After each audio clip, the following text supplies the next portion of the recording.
मेरा नाम कोको है और ये मेरा व्लॉग है। इस वीडियो में मैं आपके साथ बहुत दिनों बाद बात करती हूँ।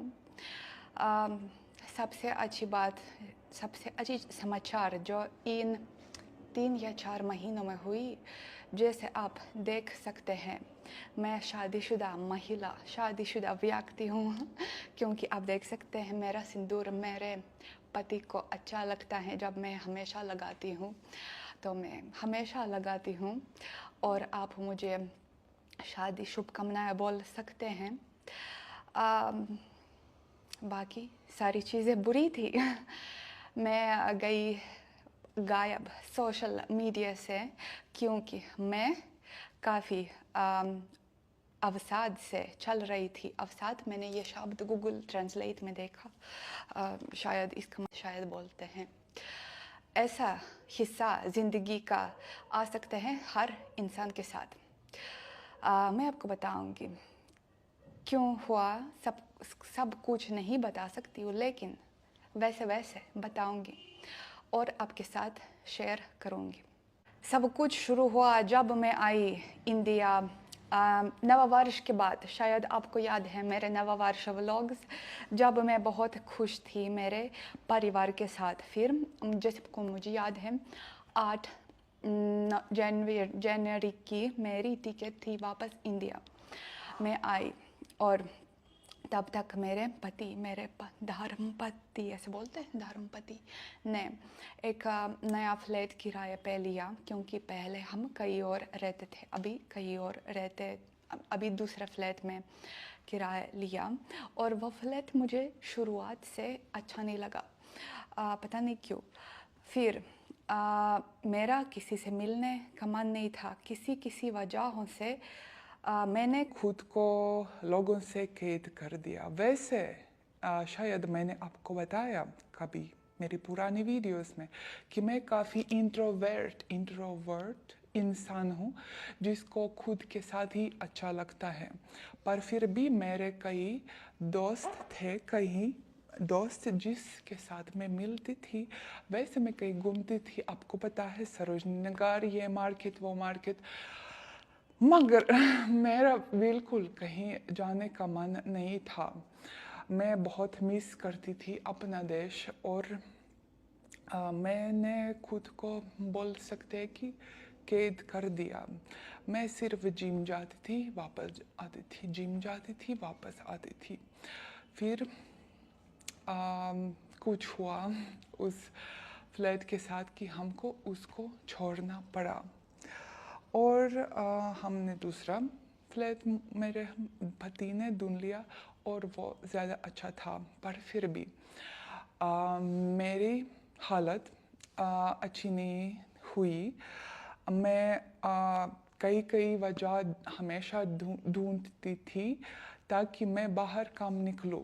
सब कुछ शुरू हुआ छोटी चीज़ों से, जैसे जब भी मुझे मॉल जाना है, मैं रहती हूँ, आपको पता है, अगर आप दिल्ली में रहते, DLF प्रोमेनाड मॉल, जब मुझे कुछ सेफोरा से लेना था तो मैं वहाँ पे हमेशा लेती हूँ, तो या कुछ और दुकान, तो फिर मैं हमेशा जाती थी, बहुत लपेटती थी स्कार्फ, ग्लास और मास्क, ताकि कोई कभी लोग पहचान सकते हैं, तो ताकि कोई मेरे से बात ना करे, क्योंकि मैं डरने लगी बात करने से। मुझे पता नहीं क्यों, मेरे साथ कभी ऐसे पहले नहीं हुआ। मैं पहले हमेशा हंसमुख और मिलनसार इंसान थी।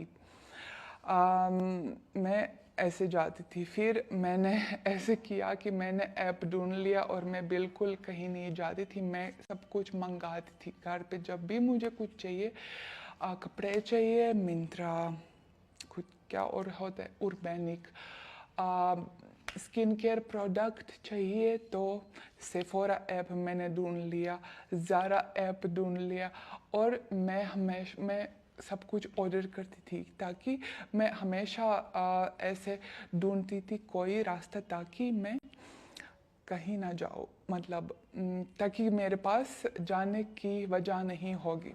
मैं सिर्फ जिम जाती थी, घर आती थी।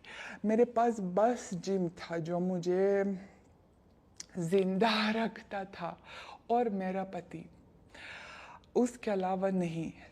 हालांकि मेरे पास एक दो दोस्त थे जो मुझे बुलाते थे मिलने, पर मैं कभी कभी नज़रअंदाज करती थी, मैसेज नहीं पढ़ती थी, मना करती थी, क्योंकि एक्सप्लेन नहीं कर सकती हूँ, बस मन नहीं था। फिर क्या हुआ, फिर उसका अगला कदम ऐसे हुआ कि मेरा जिम ने भी मुझे इतना मज़ा नहीं दिया। जैसे मैं हमेशा इतनी डेडिकेटेड हूँ, कैसे बोलते हैं डेडिकेटेड, वफादार, पता नहीं हिंदी भाषा में, इतना मतलब मेरे पास पैशन, ऊर्जा है जिम के लिए। मैं हमेशा, मुझे पसंद है वेट उठाना और मसल बनाना। पर मैंने क्या किया, मैं आपको अभी दिखाती हूँ। वेट, блядь, пиздец, не такие тяжелые. मैंने घर पे डंबल्स मैंने मंगाया फ्लिपकार्ट से। मैंने फ्लिपकार्ट भी अपलोड किया, मैंने सारे जो इंडियन ऐप्स मैंने उनको अपलोड किया, और एक और मतलब दो ऐसे ताकि मैं कम से कम जो मूव्स मशीन के बिना कर सकते, जैसे डबल रेज, कुछ और ज़्यादातर शोल्डर्स के लिए, क्योंकि पैरों के लिए तो ज़्यादा वेट चाहिए ना, तो पैरों के लिए नहीं चलेगा, तब जिम जाना पड़ता था। पर ताकि मैं कम जिम जाऊँ, मैंने घर पे भी मंगाया। उसी समय मैंने अपना कोर्स शुरू किया राशन भाषा में, फ़िटनेस सर्टिफिकेशन, क्योंकि फ़िटनेस का टॉपिक मेरे लिए हमेशा दिलचस्प था। शायद ये सिर्फ एक चीज़ थी मेरी ज़िंदगी में जो मुझे दिलचस्पी देती थी। मैं पढ़ती थी एनाटॉमी, फिजियोलॉजी, मसल बिल्डिंग, कैसे हम मसल बनाते हैं, ये विषय मेरे लिए काफ़ी दिलचस्प था, पर सिर्फ किसी समय तक। एक समय आया जब मुझे कुछ भी नहीं दिलचस्प लगता था। मैं उठती थी और मैं उठती थी इस विचार के साथ कि एक और डिप्रेसिव उदास दिन, कैसे वो जल्दी से बंद हो जाएगा, कैसे वो ख़त्म हो जाएगा। मेरे पति काम पे जाते थे और मैं कहीं, मेरा मन निकलना नहीं था, बस मेरा एक सिर्फ मोटिवेशन, एक सिर्फ कैसे बोलते हैं, मोटिव एक इरादा था सिर्फ कि ताकि मेरी कम से कम मेरी बॉडी, मेरे शरीर ख़राब ना हो जाए, ताकि सिर्फ इसलिए मैं जिम जाऊँ, सिर्फ इसलिए कि सब कुछ ज़िंदगी में बर्बाद, पर कम से कम शरीर तो नहीं होना चाहिए बर्बाद। तो बस इसी विचार के साथ मैं सिर्फ निकलती थी जिम पे। कभी कभी नेल बनाना तो फिर निकलती थी, कभी कभी आईलैश बनाना भी निकलती थी और नहीं निकलती थी। बस शाम को जब पति के साथ फिर निकलती थी, कभी कभी सिर्फ कॉफ़ी पीने, कुछ ऐसे मुर्गा खाना। पर बहुत कम, पहले से बहुत कम। मैंने खुद को कैद कर दिया और फिर मेरे पति ने बोला नो स्टॉप।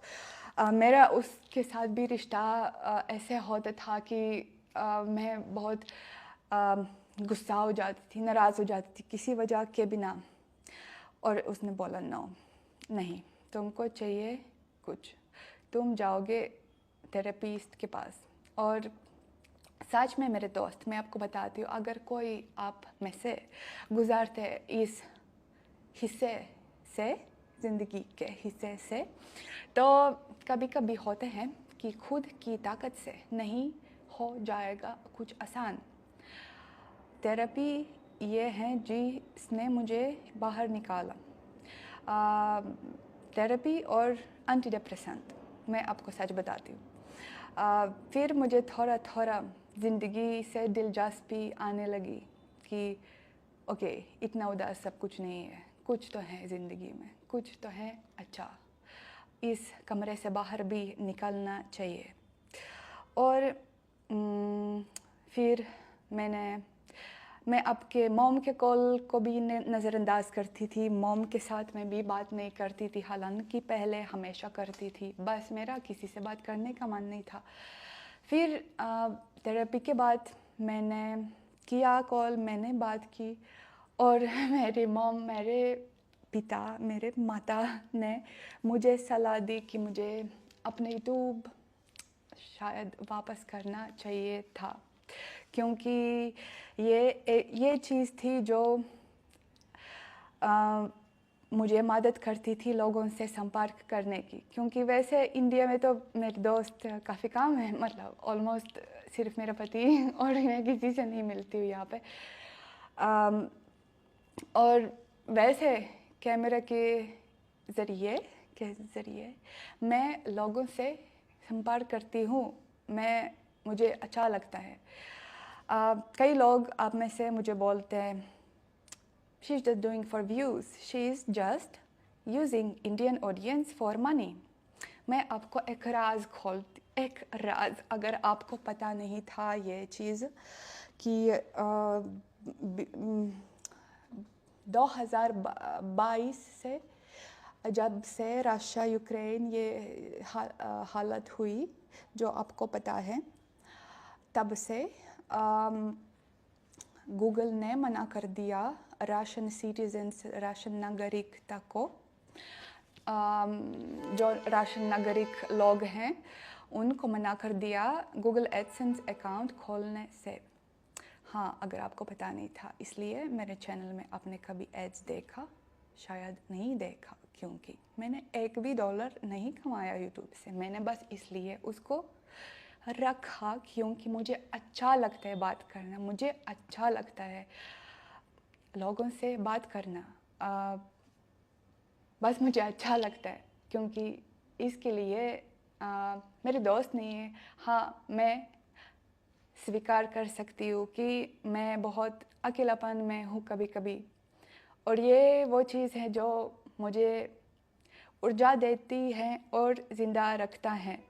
आप चाहे मुझे कितना भी नफ़रत मिले, लेकिन आप विश्वास नहीं कर सकते कितना मेरा दिल अच्छा लगता है जब कोई मुझे पहचानते और बोलते ओ कोको हम आपको देखते, फ़ोटो लेते। मुझे इतना अच्छा लगता है कि अगर बस एक इंसान को अच्छा लगे तो ये काफ़ी है।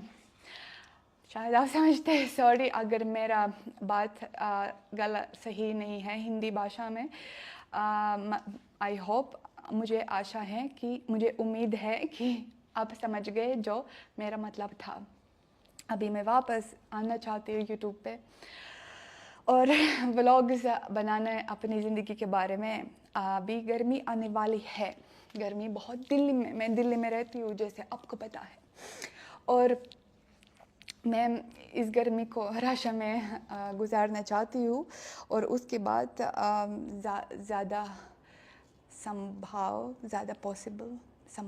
मुमकिन है कि मैं दिल्ली वापस नहीं आऊँगी, क्योंकि मेरे पति वो काम से दूसरे शहर जाएंगे, तो मैं भी जाऊंगी दूसरे शहर में। आपको बाद में बताऊंगी कौन से, कहाँ, मतलब इंडिया में ऑफ कोर्स। मैं आपको बताया करूँगी सब कुछ, और कैसे मैं ये वीडियो समाप्त करूँगी मुझे नहीं पता। मुझे माफ़ करो अगर मैं नहीं थी यहाँ पे, या बस मुझे माफ़ करो, और मैं बस आपके साथ बात करना चाहती हूँ। बाय बाय मेरे दोस्त। अगर कैसे मैं बोलती थी पहले, अगर मेरी वीडियो अच्छी लगी तो मेरे चैनल को ज़रूर सब्सक्राइब कीजिएगा, अगर बुरी लगी तो डिसलाइक का बटन, कुछ ऐसे में बोलती थी। अगर आपको मेरी वीडियो अच्छी लगी तो आप मेरे चैनल को ज़रूर सब्सक्राइब कीजिएगा और लाइक की बटन दबाइए। अगर बुरी लगी तो डिसलाइक का बटन भी दबा सकते हैं, लेकिन मुझे बहुत बुरा लगेगा। अगले व्लॉग में हम लोग ज़रूर मिलेंगे। Bye bye. मैं इंतज़ार कर रही थी इस पल का। I love